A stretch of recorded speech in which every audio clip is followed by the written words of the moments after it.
All right. How you doing, folks? Ron Raymond here from the Raymond Report, along with Ross Benjamin of rbwins.com for a Wednesday, hump day, December 9th. Hopefully everybody's having yourself a good start to your day. Been a while. We missed you guys. And Ross Benjamin, how are you doing today, sir? I'm doing okay. Had to cancel the show yesterday because of a dental appointment, but back and rearing to go. Ron, I had a nice winter in college basketball last night on the St. Louis Billikens in Central Arkansas, going over the total. As you can see, folks, I don't always go through with those mainstream games in college football or college basketball, excuse me. I find value in some of these smaller schools. That doesn't mean I ignore the big games, and I don't put picks up on big games. So, Ron, I like to chase value, and sometimes it comes in those games that not a lot of attention is garnered upon. So, and then I also had Monday, I had the under Ron in the Washington-Pittsburgh game in the NFL, 3-2 week in the NFL. So all is good, buddy. How about yourself? Yeah, you know what? Pretty good weekend. It hit about 57% in college football this weekend. Overall, 4-3 in the NFL. Won that Sunday nighter on the under in the Kansas City game. There was two games. I had San Fran. I lost on that one. That was a tough one, right? Because I'm a Buffalo Bills fan, but I just thought it was a bad spot for the Bills that game. And then I thought so too, Ron. Yeah. And then I had Baltimore last night. So pretty good weekend. You know what? Keeping above water here, Ross. And man, I'll tell you, you and Chip right now, and that's the thing about sports betting and people who follow us at our website. There's always going to be someone that's hot. And the big Ragu can't. You know what? The big Ragu. He came on board, and all he's done is go 6-1 in his last 7 picks. Hey, a lot of pasta and meatballs feeds the brain, baby. Yeah, I'm all for it.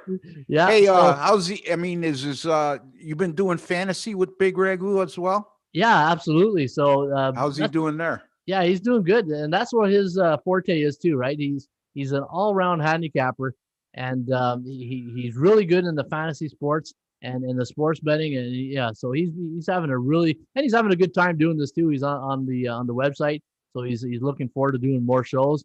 So Big Ragu's really doing well. Christian Nally and Chip Trembus last night 3-0 in college. You know what? Let's bring up this right now, your record, because this is so impressive that I want people to see this.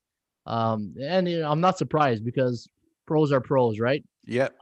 Chip's he's been doing this for quite a while, and he's got a unique approach, unlike me and you, and that's okay. It's a different perspective. And at the end of the day, winners are winners, right, Ron? Hey, you know what? When you cash the ticket and then the money comes in, it's still green money, right? Exactly. So we had Creighton. What a game that was yesterday, man. Yeah. I don't know if you watched that game, but those the last 3 free throws, so the kid from Creighton just needed to make the last one. In the pros, normally you'll make 3 and 3, but in college, that's what happens in college, right? That last one, but from a drama point of view, that was a great game. Kansas, though, and this year they're probably not as strong as they were in the past. The Gonzaga loss, and then now the Creighton giving them a scare. And then North Dakota State, they only beat by 4 as a large favorite over the weekend, if I'm not mistaken. Yeah, and Chip had Notre Dame yesterday, and he had Penn State. So he's 18-7. in his last 25 releases. So, folks, if you're interested in Chip Chirimbus's selections, you can get them here at ATSStats.com. And my man, Ross Benjamin, another winning day yesterday. There's a nice young Ross Benjamin with his nice pearly whites right there.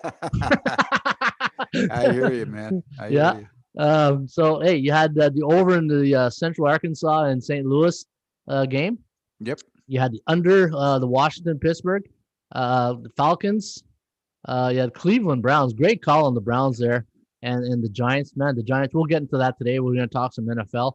But you're also Giants were not. I mean, it's always gratifying, Ron, when you take a double-digit underdog like the Giants were on Sunday and win the game outright. You know what I mean? Oh, absolutely. Absolutely. So, no, it was a good, it was a good weekend all around for the handicappers here at ATSStats.com. And, folks, if you are interested in a membership or getting our selections, all you got to do is visit ATSStats.com, and that's where we all hang our hat.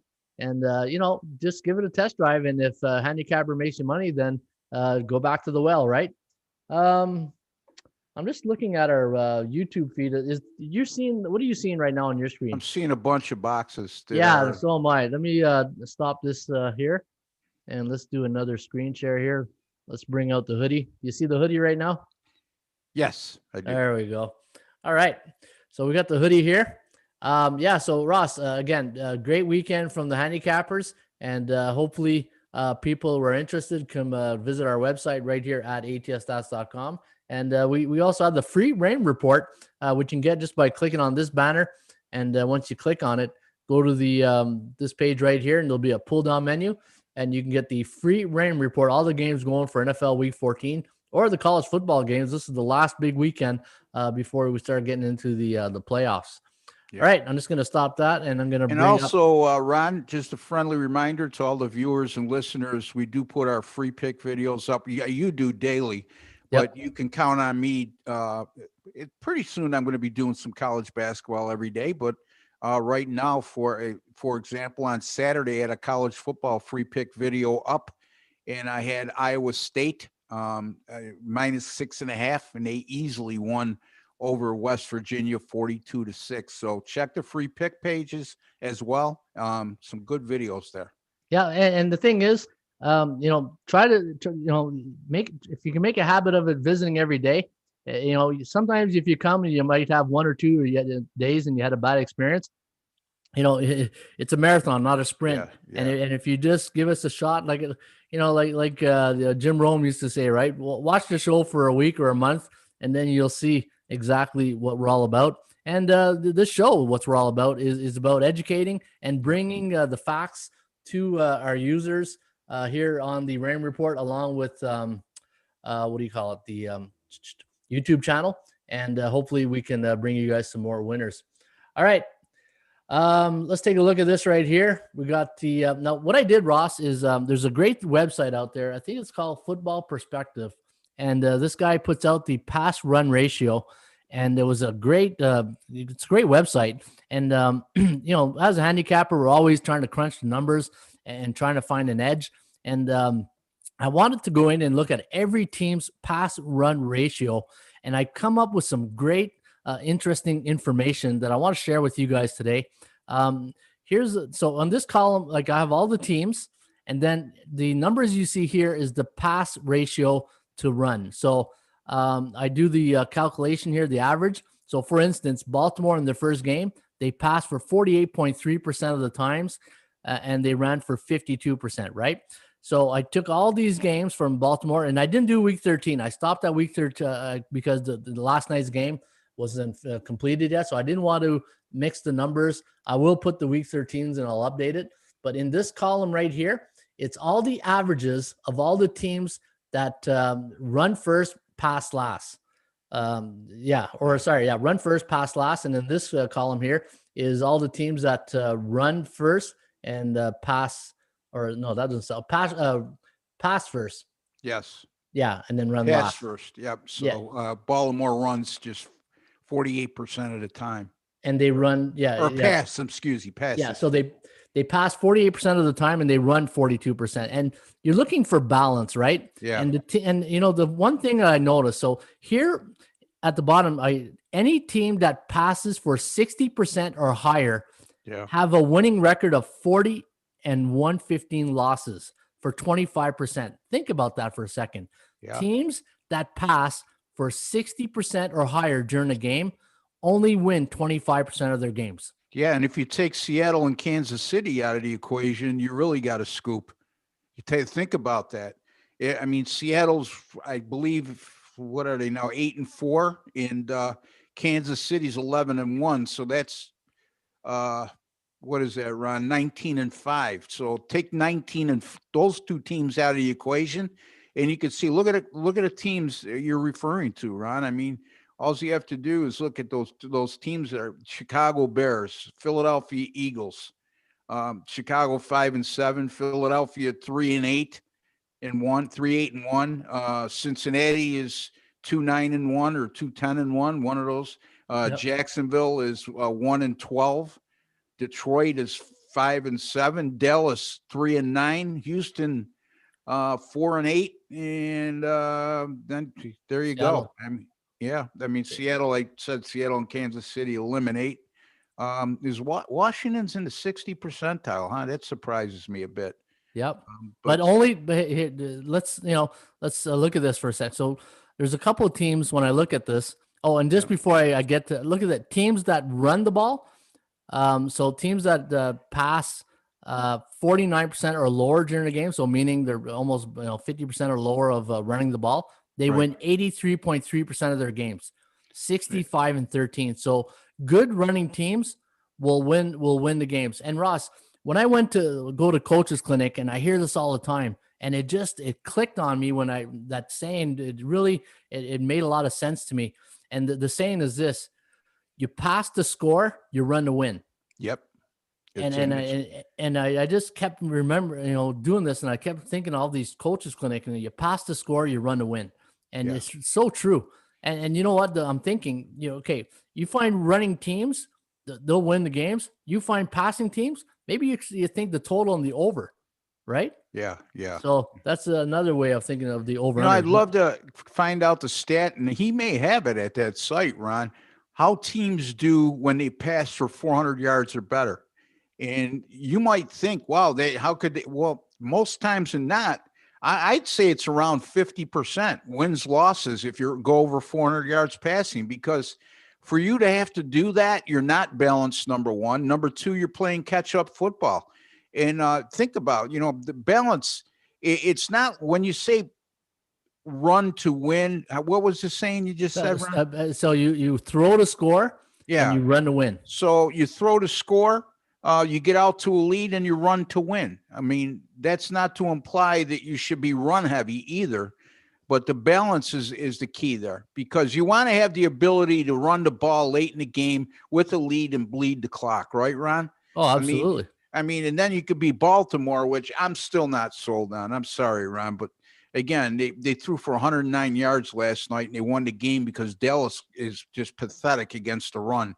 294 yards rushing last night for Baltimore. So, again, they're a little too run heavy for me, in my opinion. I mean, yes, they have a great record over the last 3 seasons, but again, at crunch time, Ron, you got to be more balanced, and it shows, because you also have to have the ability, even if you're a team like Baltimore or Cleveland that's heavy on the run for obvious reasons, very effective running game. Because look, you're not heavy on the run if you're not effective running it, right? It only stands to reason. But you also need to have the ability to come from behind as well. And if you look at those top 3 teams, or top 3 to top 4, I've been picking on for most of the year, Ron, is Baltimore. No, actually 2 of the top 4, Baltimore and Tennessee. I've been picking on those 2 teams specifically, in saying that if they fall behind in games and they got to depend on Tannehill and Lamar Jackson to bring them back with their arm, and they have to become one-dimensional, they're not the type of team to do that. They're not built for that. So, yeah, I mean, you could read a lot into this, and this is a great chart that you should refer to.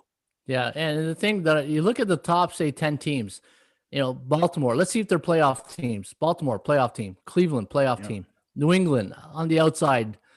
Tennessee, playoff team. Minnesota. Right there. Yep. New Orleans, playoff teams. Raiders. Right there. They're on the outside looking in, but they're 7-5. So. Arizona. And they're right there, 6-6. I mean, even though they're in a slump, Miami right there. Yeah. And you look at these top 10 teams, and you look at their straight up record against this. Like, here's against the spread and their straight up record. So the top 10 teams. So Baltimore, 6. Like, just we won't count week 13. So 6-5 to week 12. 9-3 Cleveland. New England 6-6. Tennessee 8-4. Minnesota 6-6. New Orleans 10-2. Raiders 7-5. Arizona 6-6. Miami 8-4. Rams 8-4. Packers 9-3. And the first time we see a losing team is Denver and they pass 57% of the time, and they only run 43. And then you look at the bottom, what goes up must come down, right?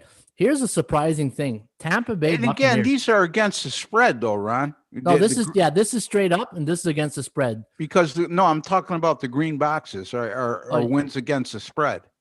Because look at Buffalo. I mean, you got 1, 2, 3, 4, 5 losses in there. They're 7-5 against the spread, but they're 9-3 straight up. Straight up, yeah. So those green numbers, I believe, are indicative of against the spread, if I'm not mistaken. Yeah, no. So the green numbers are just win straight up, not against the spread. Well, then, but you got Buffalo at 1, 2, 3, 4, 5 white boxes. Let me see here. Where's Buffalo? Unless I'm reading it wrong. Okay, there could be some wins in there, but then they go on a little bit of a losing streak. 1, 2. Ron, they only 4, lost 3 5, games 6, all 7. year. Okay, so maybe one of these ones there should be green. Yeah. All right, I'll figure it out and I'll put it back at green. But look at their wins, right? And this is where you got to be careful with Buffalo. 60%, 61, 63, 68, 62, 70. 70% they won that game. 73 they lost. And here's an interesting one is Jacksonville. When Minshew was quarterback, look at the 63, 73, 68, 72, 73, 50. Now, when did he go down? About week 7, game 7? Yeah, something like that. I'm not exactly sure, Ron. Yeah. And look at the big drop off in the play calling philosophy. 54, 59, 62, 69, 58. And they've been pretty good against the spread of late in their last since that Packer game. So 3-4 games, right? Yeah. So yeah, you're right. You got to be careful with Buffalo, though, because they're one of the exceptions to the rule, right, Ron? I mean, they were 40 passes, 27 runs in their Monday night win over San Fran. So another game they were close to 60% passing. So you have to you have to really examine these numbers. But at the end of the day, I'm all for what you're saying, Ron. If the better you're balanced, the more successful you're going to be. And again, if you're not balanced, it's because you can't run the ball. And like a Chicago or is there an exception to the rule there? Maybe Tampa Bay, who's 7-5. The running game leaves a lot to be desired. There's always going to be an exception to the rule. Yeah. But most times than not, you get a team 60% or above to the pass. It's because they're playing from behind all the time. You know what I mean? So, but Buffalo's the exception there. Well, look at Kansas City. They're only below them too. Yeah, they're only below 50%. Let me see, twice, I think. 1, 2, twice, and everything is, man, it's just. Yeah, but look at the quarterback, Mahomes. Look at the quarterback for Buffalo, Josh Allen, who's becoming a star. Look at the quarterback for Tampa Bay, Tom Brady. Those teams have top 10 quarterbacks, not top 5 quarterbacks right now. Probably you can make an argument for Seattle. Same thing, right? You know what I mean? So you got to decipher through these numbers. But at the end of the day, Ron, this is a great chart. Yeah, no, it's pretty interesting. I thought when I was breaking this down, I said, what? I'll show this with Ross in the audience today. And I said, last night, perfect example. The number 32 ranked rush defense against the number 2 ranked offense, and sure enough, it got the job done. So no, it was pretty good. What I'm going to do now, we're going to look. Let me see here. I got some new toys here at ATS. I'm going to look at the NFL rushing offense on the season. So you can see right here the top rushing teams in the NFL. Cleveland Browns, 1,800 yards, averaging 157.8 per game. New England, Arizona, Tennessee, Minnesota, Baltimore, New Orleans. Number 7th ranked rushing team.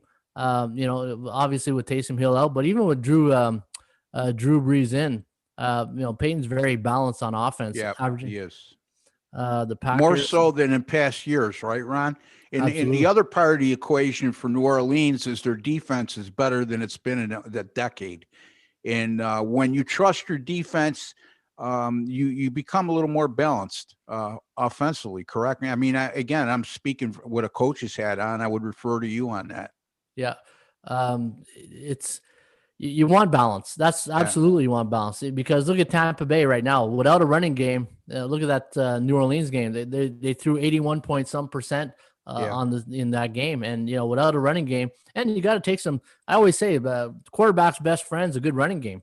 Yeah. You know? They only ran the ball 7 times, I think, in that game. Wow. And again, they abandoned the run real early, and those numbers are out of proportion because they were behind by double digits right off the bat. But again, sometimes teams are guilty of abandoning the running game too early as well. Here's a little surprise for me. Pittsburgh, always known for a great defense and a running game, ranked Yeah. 29th. Yeah. They can't get healthy in that backfield, and they're putting Yeah. so much pressure on Big Ben and those receivers that eventually it caught up to them this past Monday against Washington. Well, look at, I mean, they only ran the ball 14 times against Washington, 14 times for 21 yards, Ron.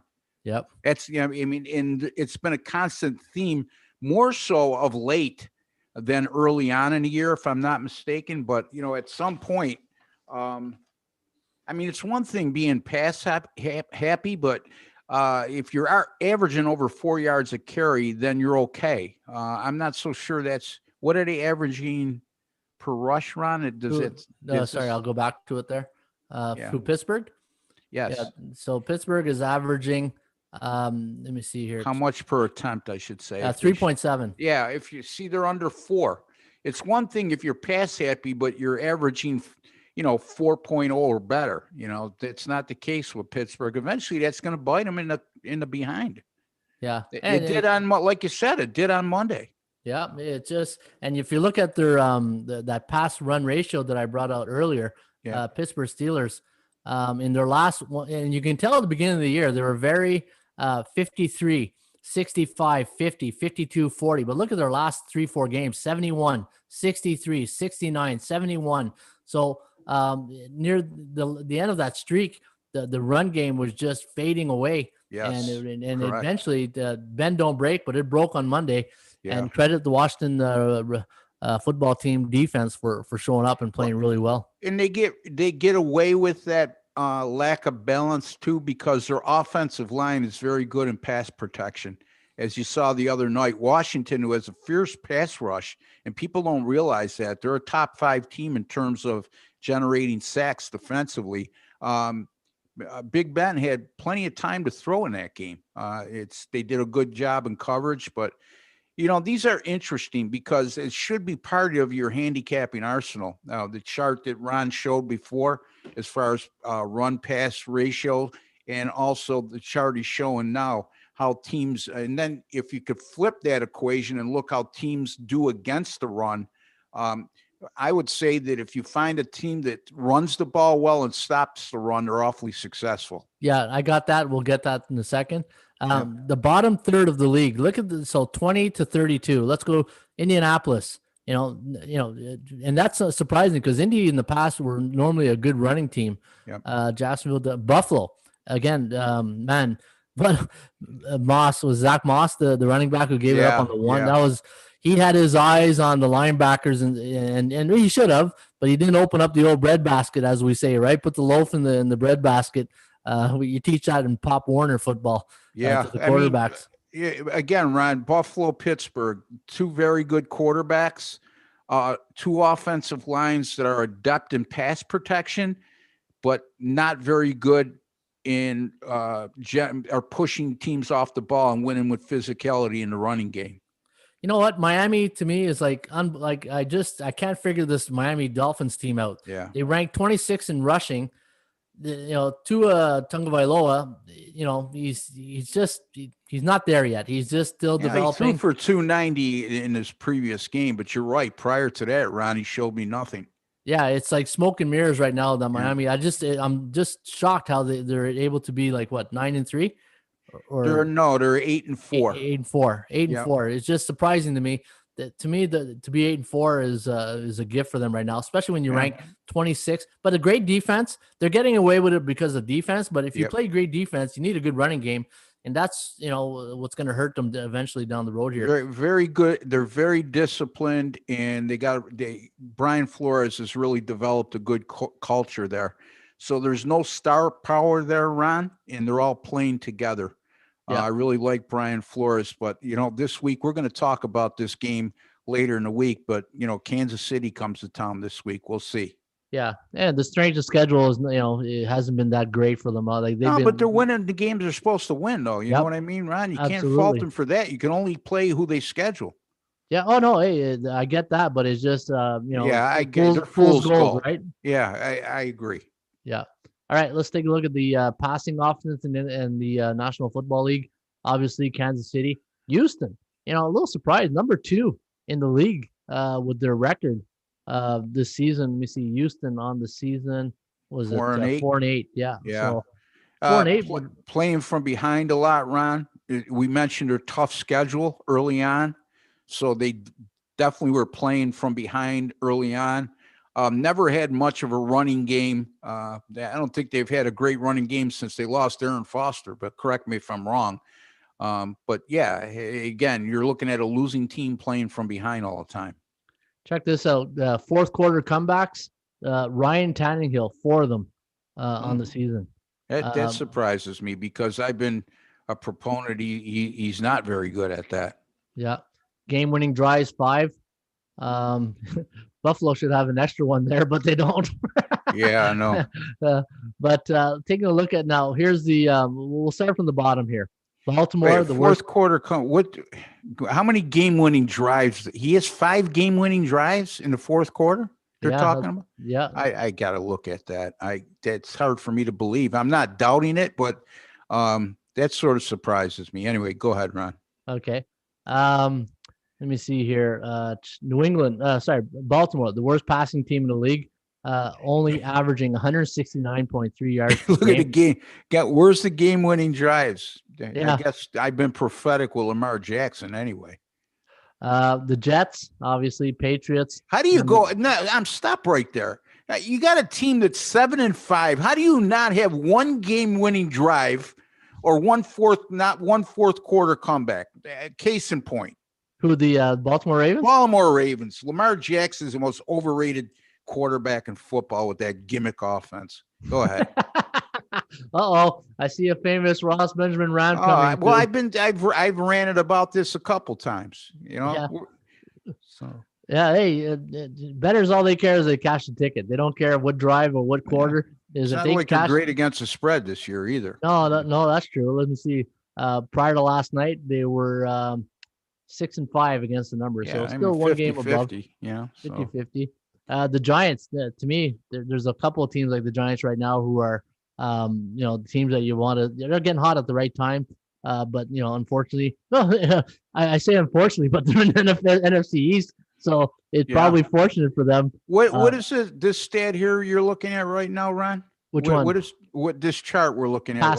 Passing offenses. Yeah. Well, look at the Giants' running game over the last 7 games. They've ran for, I believe, 130 yards or more in 7 of their last 8 games and topped 100 yards rushing in each one of those contests. And last week, they ran for 190 against Seattle. So, wow. And their defense is extremely underrated. I mean, again, you've displayed that on several occasions and brought it to the listeners' and viewers' attention, where New York, the Giants' ranking has been in total defense and scoring defense. And they were around middle of the pack. I think they're approaching top 10 right now. In rushing? No, total defense and scoring defense. Okay, yeah, I'll get to that in 1 sec. So Big Ragu says, get him a cannoli. He goes, I agree with him about the gimmick offense.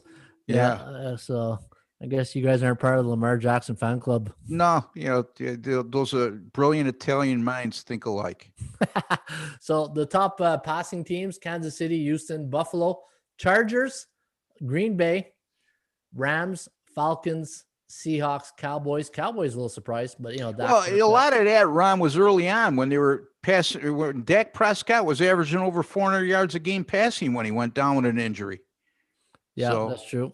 And you know what, Andy Dalton, the last 2 games has looked pretty he's been off for a couple of years, and he's slowly getting it. And the thing with quarterbacks is about confidence, and you can see Dalton's he's getting his confidence. You saw the receivers step up last night a bit. You got to give it's to me that Dallas defense is what Yeah, really. I mean, especially the run defense, Ron. It When demoralizes you. teams run the ball at will on you, it's kind of hard to improve your passing numbers when you're not on the field. But you look at their passing numbers still show they average over 300 yards a game passing, but again, they were well over 400 yards. That's a little bit misleading with Prescott in charge. So anyway. No, it's unfortunate. It's demoralizing if you're Dallas last night, and you're scoring in Baltimore, and you're putting up points against one of the toughest venues to play in, and your defense just poops the bed. You missed 3 field goals. Yeah, and you missed 3 field goals. I mean, at Zerline, he was kicking them into the corner of the end zone.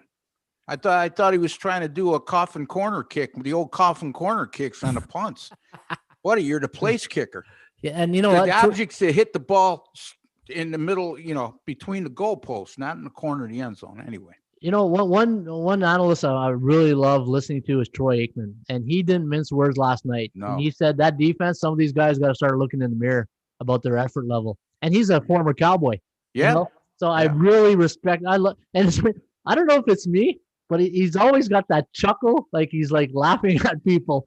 And I think it's hilarious sometimes when I listen to Troy Aikman, and he's like, he's really critical of Dallas. Oh yeah. He's not a homer.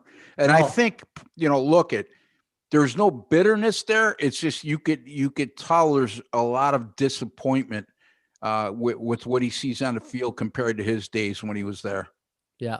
Oh yeah. No. And you're talking about a dynasty of Cowboy, and that's a tough bar to compare to, right? I mean, and I don't think he expects them to be that caliber, but the product they put on the field now is pathetic, especially defensively. And then you're wasting.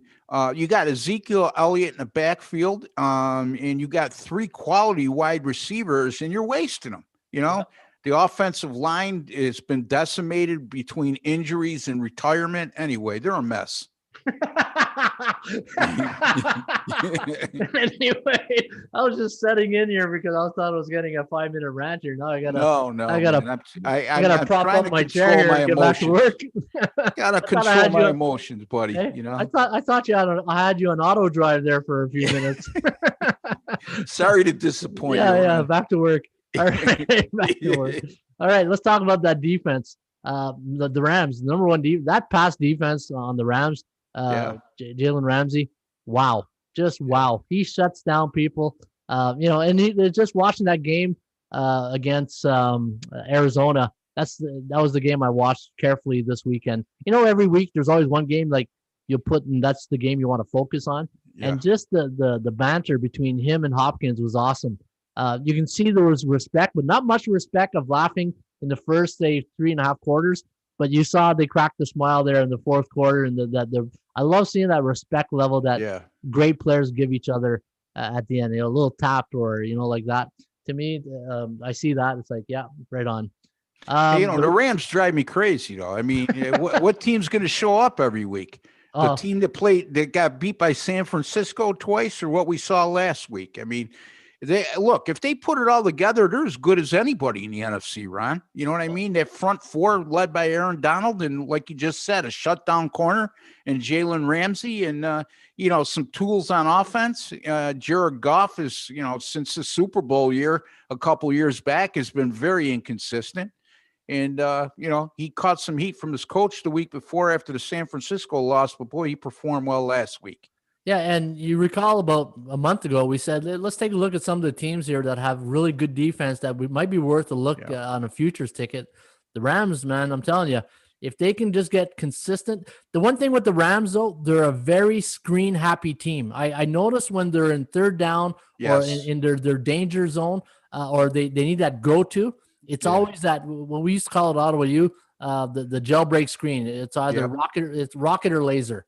Yeah, Robert Woods is a grand part of that. Yeah, they're lacking, and Cooper Kupp's a really good receiver. Oh yeah, in all due respect, but they're lacking that Brandon Cooks type of guy, a guy who could keep you honest vertically, a guy who could stretch the field and open things up underneath. If there's a enigma they have, that's it.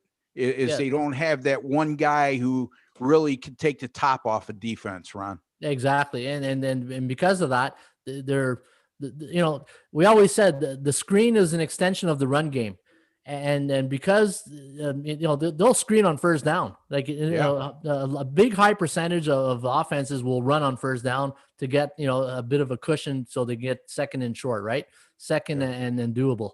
But a lot of these Rams games that I've watched, they really beat you with those jailbreak screens, tight end type tailback screens. They're a very screen happy team in play action, and Yeah. it goes back to the run too, right? That's what they're really missing is the run game. But like I said, so the screen is an extension of the run game, and that's why Yep. teams that screen a lot is because Yep. they don't have a good run game. So, you know, then the balance is a little askew, right? And you have to look inside the numbers, like Ron just touched upon. They might show as being a pass happy team when you look at their percentages of run to pass ratio. And I'm not sure where they were on that chart, but you also have to look that they utilize that screen game, that jailbreak screen, like Ron was saying, more so as an extension of the running game. So that's a really good point, Ron. Very good observation. Looking at these past defenses, is there any top 10 that come to your mind, like surprising you a bit, aside from Dallas? You know, Dallas. Well, Dallas, the only I mean, again, their pass defense is in the top 10 because they can't stop the run. You know what I mean? It's the same thing. You know, it's the same thing with a lot of these losing teams. Philadelphia is a little bit surprising to me, although Philadelphia's defense isn't the problem. Their problem is on the offensive side of the ball. Denver is a surprise Yeah. where they are. Okay. San Francisco doesn't shock me. The rest of the list is pretty. I mean, Washington is a team we've been lauding for the last 4 or 5 weeks now, Ron. That people don't realize how good they are defensively. And, you know, when you get a team that can play defense as well as they're playing right now, that brings a lot of value to them as an underdog. You saw that on Monday night. And then you start to get improved play at quarterback with Alex Smith right now. I mean, this team offensively, their passing game is head and shoulders above where they were at the beginning of the year or a season ago with Dwayne Haskins and Kyle Allen. So, yeah, they're a very dangerous team going forward in regards to if you could find some value with them if they're an underdog around where they were the other night, 5.5, 6, 7 points.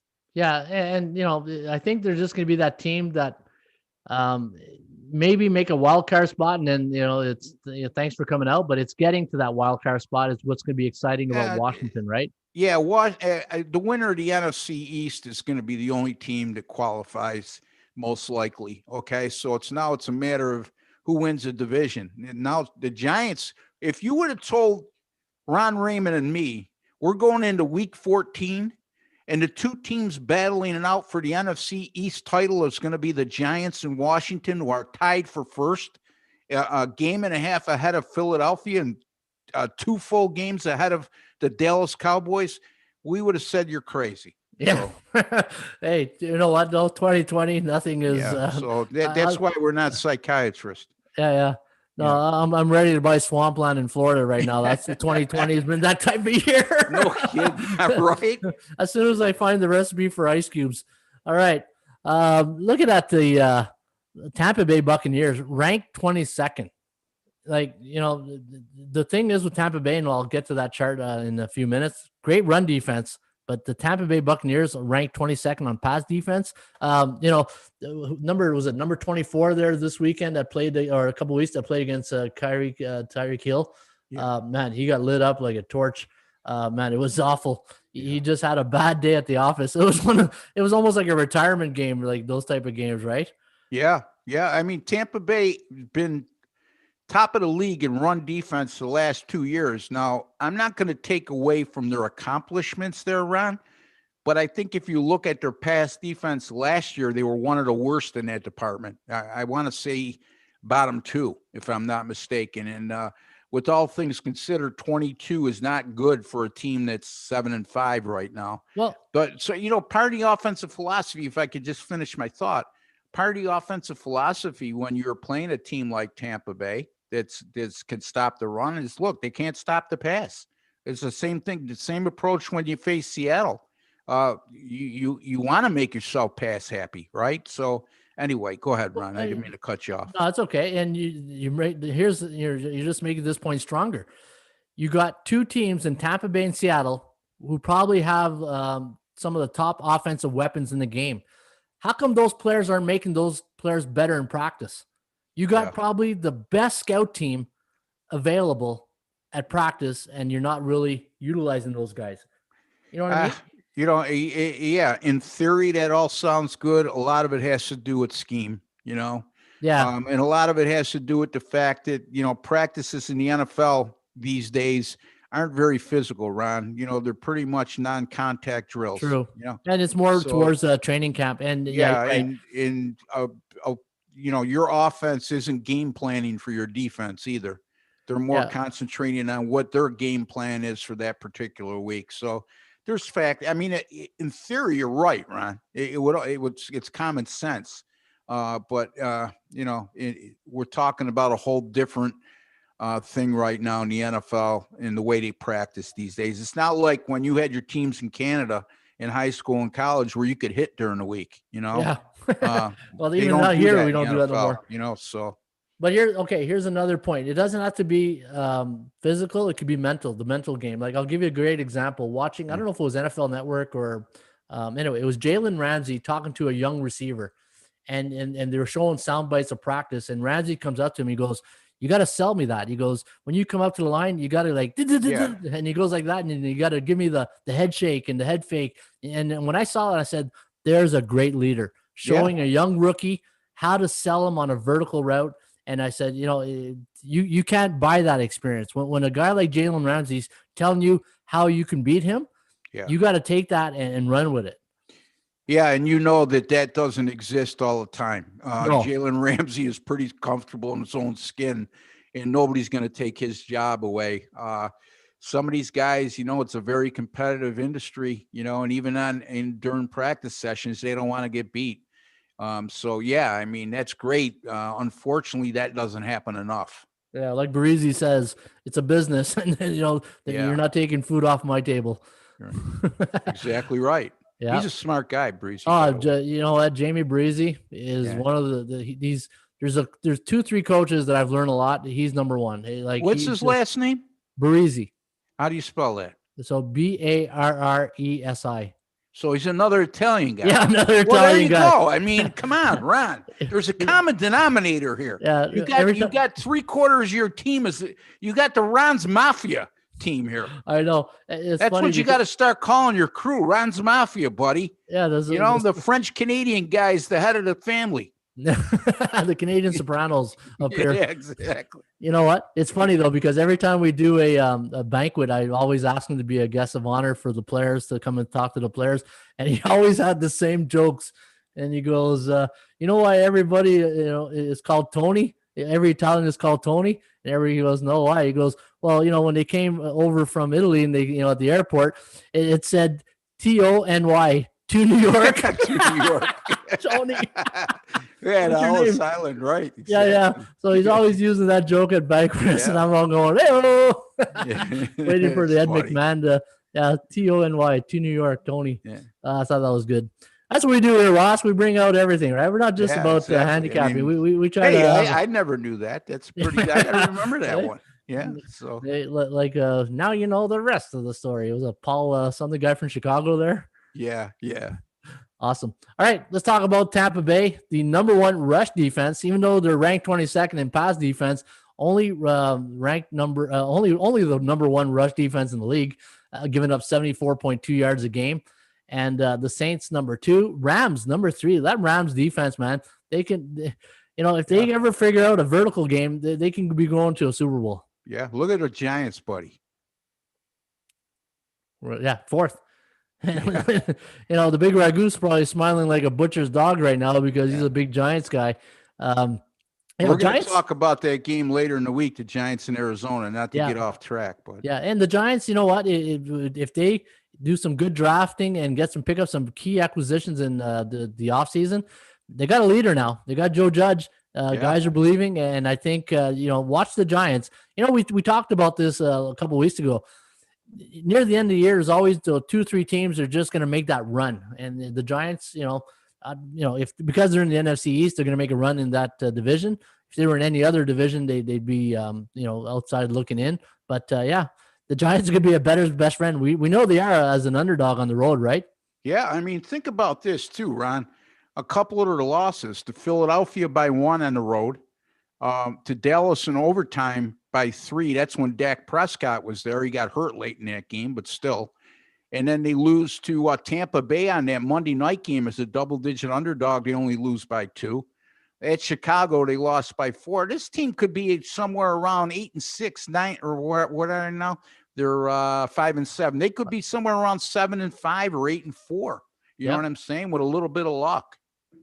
No, exactly. They're a team like a bit like Minnesota. Minnesota is the same way, I find. They could be a little bit better, but they started really slow. Yeah. But looking at some of the other top 10 here, Seattle, even though they got a really bad pass defense, ranked 5th on the rush. It's Steelers, because nobody runs the ball against them. I mean, the Giants the Giants ran for 190 last week, That's right? true. I mean, again, if you're game planning, right, buddy, what are you going to do? Are you going to say, well, let's run the ball in Seattle? They're giving up over whatever they're giving per game, 270 yards per game in the air. Yeah. When they go on road trips, I don't have to be Vince Lombardi to figure out that equation. Hey, when Seattle goes when you play Seattle on the road, just keep your running backs at home. Yeah, exactly right. But I mean, the Giants did a great job last week, though. 190. That Wayne Gallman, he's really impressing me every week. Anyway, we're getting off track again. Yeah, Indianapolis 7th. Now, remember there was a time when Indy's run defense was just awful. Yeah. Like going back 10 years when the Peyton Manning years. Man, you wanted to beat Indy, just run the ball against them. Yeah. Cleveland ranked 8th. San Fran this weekend. They I don't know. You know what? Buffalo really outcoached them. I don't think it was the players. I think McDermott outcoached Shanahan. And this guy, Robert Saleh, went into the game getting all kinds of accolades. He's going to be the next NFL head coach somewhere. And what about, the guy from Buffalo, the offensive coordinator from Buffalo, Brian Daboll? I mean, to me, if they were playing chess, he would have checkmated him 10 times through the course of that game. He had the look on his face, the blank look on his face, like I don't know how to stop this. No, that look was like, crap, I'm not going to Detroit anymore. Yeah, exactly. And then you look at Buffalo, they passed the ball 40 times and ran it 27. So at the end of the day, the Bills aren't a very good running team, but again, a lot of it's dictated on the opponent. Like the week before against the Chargers, Buffalo was run heavy. You know what I mean? So, no, but they could beat you in both ways, is what I'm trying to say. San Francisco's game plan on defense was awful. It was third and 2, and they're giving 8-yard cushions. Yeah, they're playing zone on 3rd and 2. Yeah, they're not playing. And Richard Sherman, like everybody knows, Richard Sherman's a cover 3 DB. He's not a man-to-man guy. And they were giving that bubble. Like Beasley had the game of his career. Yeah. Davis and it was just those 10-yard hooks. They dinked and dunked them all the way down the field. And you got to give credit to Josh Allen. Stay patient, right, Ron? But he threw lasers. Yeah. Big Ragu would say to me, he's throwing lasers tonight. Absolutely throwing lasers. You see that one pass, a perfect example of that is that one where he rolled to his right and threw a BB about 35 yards on the line to Beasley downfield, right on the money. And the other one where he had some zing on it, but he had enough loft to get it over the linebacker to Gabriel Davis on that one play. He just was outstanding the other night. Well, you hear me say it all the time on these shows, Ross. You want to really see the accuracy of a quarterback or how good he is. It's not how he throws the hash marks, the sidelines. It's how he throws between the hash marks. And he made a throw. I think it was to Diggs. It was to Gabriel Davis. Yeah, right over the linebacker. I'm talking about. Yeah, right over the linebacker. Right. And it just the linebacker overextended. He couldn't touch it, and it was just the one. Yeah, that was incredible, right, Ron? Oh, that's a major league throw. That is a big time throw. Yeah, that was it. To me, when I saw that throw, and I said, you know what, this kid is going to be the next. He's the next big one. I said before the season started, and I said early in the year, and I'm going to say it again. That quarterback class of let's see, today is the 20th or 2020, 19, 18, the class of 2018. With the 4 quarterbacks drafted in the first round, look, Josh Allen, I don't know if he's ever going to be an MVP quarterback, but I'll tell you one thing.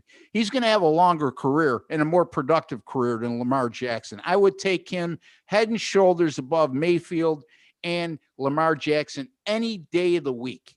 Okay. And I don't care if you say I'm a little bit of a homer. No, I'm not a homer. It's objective, because if you get objective people who really give an honest opinion right now on that quarterback class, Josh Rosen, by the way, he just was, he never was a factor. But taking Mayfield number 1 overall, I mean, look, he's coming off a good game. I don't want to curse the kid, but over the long haul, Ron, you can't tell me that Josh Allen, again, Lamar Jackson, one of these times he's going to get lit up, buddy, running that gimmick offense. I just don't know if that's sustainable.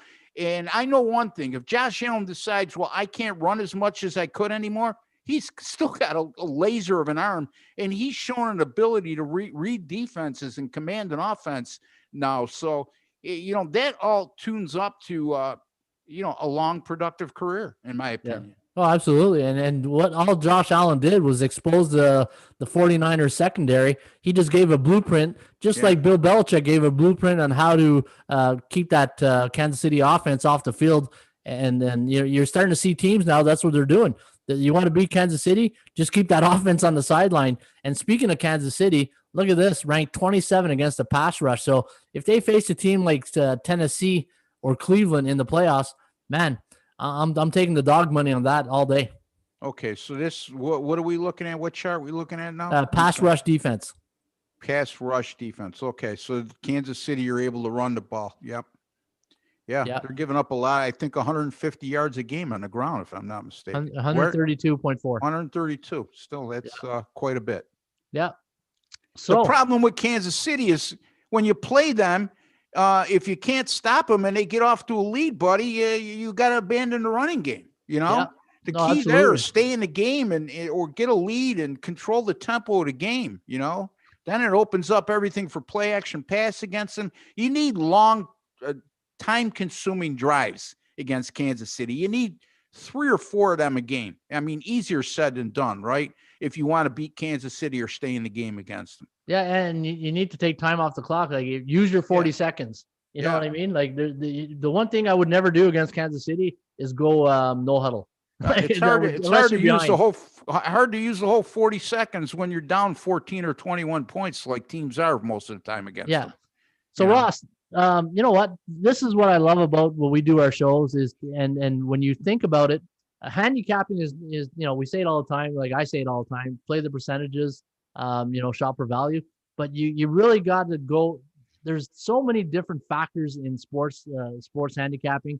You got to look at the production of the talent that's on the field. You really got to get inside the numbers, the units, see what they're doing, and then like I always say, indicators, right? And today I wanted to focus. There was a method to my madness today by bringing out not from a sports betting point of view, but really dissecting all the units in the NFL, the offense, defense, because I feel once you have a better grasp on the teams, because when you're a handicapper or a sports bettor and you're doing everything, college football, NBA, NHL, that's a lot of things to process. And sometimes you don't know what's going on in certain, say there's a running back that's injured you didn't know about, and it changes the whole philosophy of that team going into the next game. Like last night, knowing that you had a rush offense against a very bad rush defense, that was, it was like the lineman said, easy money. And the other part of that equation is we looked at Dallas, showed that they were number 7 against the pass. It shows you how misleading that is, right? Yeah, because when you're giving up the kind of yards they are on the ground, again, it's goes hand in hand where how the offensive coordinator attacks the defense. Yeah, and you can't be a headline handicapper. Yeah. Like, you got to go inside the numbers and really dissect it. And Yep. you really got to get inside what's going on teams and unit. What's their strength? What's their weakness? And then go find the value in the betting market. So Yeah. that was my my strategy today on today's show. I'm Man, glad I'm glad that I'm having an influence on you, because I know when I brought this up early in the year, you said, well, at the end of the day, it's about cash and winners and lose. What? No, I mean, and I'm joking with you. Yeah, Ryan. I know. But by the same token, again, I equate it to the harness racing analogy, that if you're not at the track and a horse finishes fifth that was a favorite that night, there might be a reason why. He might have got boxed in on the rail. Okay. Yeah, exactly. And now you're looking at the program and it shows, well, he finished fifth in the last race, and the 4 horses that finished ahead of him are in this race. So why would I like that horse? It's pretty much what you're saying, Ron. Absolutely. If that makes sense. You know what absolutely. I mean? Yeah. And that's why sometimes it's best to be at the track or at the game, where you see things that you probably don't see on TV, right? Yeah. The little things. But again, you can't be a headline handicapper. You got to really do your homework. Understand the game a bit. Because depending how serious you take your handicapping and sports betting, if you don't take it serious, you'll be broken, and you won't have fun doing this. And that's the goal of life, right? You got to have fun, and it's got to be rewarding, and meet great people. Man, that's a good quote for a book. Yeah. I mean, another example too, if I can, is the Dallas passing offense statistics, still up there in the top 10.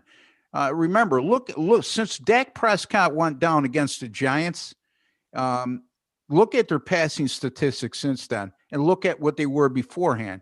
So sometimes just reading a chart and saying, well, yeah, they're number 9 pass offense, and they're playing Seattle this week. Well, yeah, if Dak Prescott was involved, that'd be one thing. So again, it goes hand in hand to what Ron's saying again, is you have to decipher the numbers. Yep. You know what I mean? And don't get too caught up with players. There's a big difference. When I say that, it sounds like an oxymoron because I just described Dak Prescott, but there's a huge drop-off going from Dak Prescott to anybody else, even Andy Dalton in that Dallas offense. But don't get caught up in players. Get caught up in team statistics and how they match up against each other. If one team could stop the run and the other teams can stop the run, and the other team is one of the top running teams in football, if they can't run the ball on that particular day, do they have the capability of beating you with the pass? Perfect example of that is Baltimore. If they play against a top run defense, take a look at the other side. Yeah, absolutely. Yeah, like they say in boxing, right? Styles make fights. Yeah, exactly right. It's Yeah. perfect. It's a perfect analogy. Yeah. All right, Ross. You're a college basketball handicapper. I don't. I watch it as a fan, but do you have anything going on today for college basketball? I will this afternoon, Ron. My college basketball 10-star top plays, folks, are 9-0 with my last 9 going back to last year, 3-0 this year. And going back even further than that, 54-31 with my last 85. That's 63%. Overall in college basketball right now, 9-6 on the year, which is 60%, coming off that winner last night. And I'll have at least one selection in college basketball up tonight at ATSStats.com. That's awesome. And I know Chip Trimbus is red hot. Red hot. That old bastard. I'm telling you. He's a picker and a half. I mean, 3-0 in college basketball yesterday, coming off a nice college football Saturday, one of the top handicappers in this industry, and that's been that way for a long time. So, between Ron Raymond, Ross Benjamin, Chip Chirimbus, and my big Paisan buddy over there, what do you call him? The big ragu. The big ragu, Christian Nelly. You got a hell of a team of handicappers. Ron's Mafia is doing very well. Yeah. We've got a bunch of guys named Tony. Awesome. Yeah. Chip will have his college basketball plays, and Ragu and I will have our college and NFL plays up for this weekend. All right. My Pazan buddy, Ross Benjamin. Hopefully you have yourself a great rest of your day. And we'll can't wait to do this tomorrow. We got some college football we're going to be talking about, and maybe our good friend Chip Chirimbus might make an appearance. Yeah, that'd be great. Awesome. All right. Fort Ross Benjamin. I'm Ron Raymond. Oh, before I go, I want to thank everybody in the audience today who gave out some chirps and some chats. I really appreciate that. And if you have any questions for tomorrow, we'll get to it. For Ross Benjamin, I'm Ron Raymond. This was the Raymond Report Sports Betting Podcast for a Wednesday, Hump Day, December 9th. As always, folks, shop for value, play those percentages.